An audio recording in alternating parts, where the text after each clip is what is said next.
Black people and brown people live in communities where we get law and order from the police.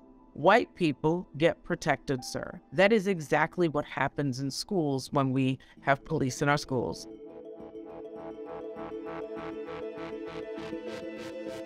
We're tracking data and stories around police assaults, but we don't have the full picture. What we have is probably like 1/1000th of the stories, and it's just because what we're doing is tracking what makes it to the media or what makes it to social media, because there is no requirement that school districts report police assaults in their buildings of children that are under their supervision.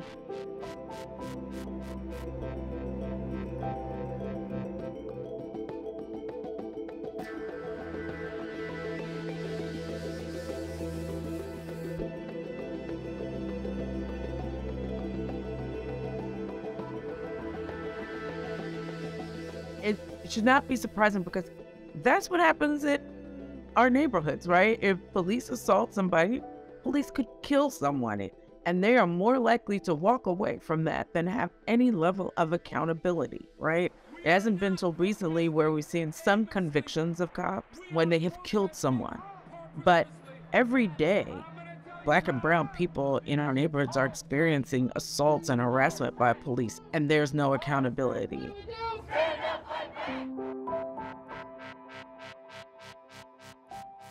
Young people, especially young people of color, are going to schools where they are being seen as criminals in waiting.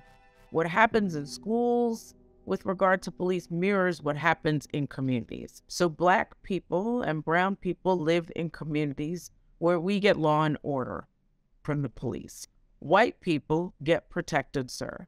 And then the same kind of violence that we see on the streets that police engage in and perpetrate against Black and brown people are happening in the school hallways.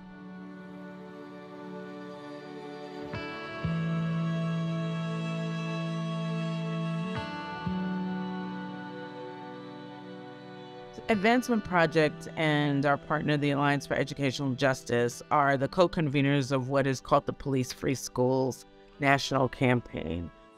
It has youth organizing groups from more than 24 school districts throughout the country.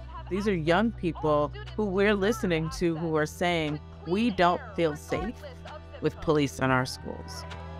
Instead, what we want are schools where we feel safe, where we feel nurtured, where we have things like restorative justice, where we have counselors, where we have the books and resources of teachers who love and care about us, where we have community schools where our community can embrace the school and vice versa. But that's not what they're getting.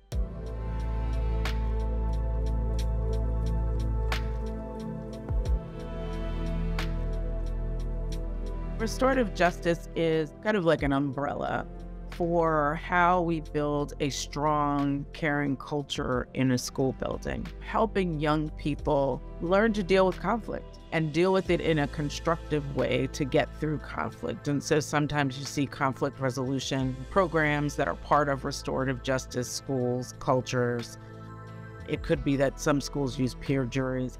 But the idea is to, first of all, get away from punishment for punishment's sake, get at root causes, and to make people feel whole when they have been harmed by someone. We've got to be thinking about alternatives, and police are not the way to go.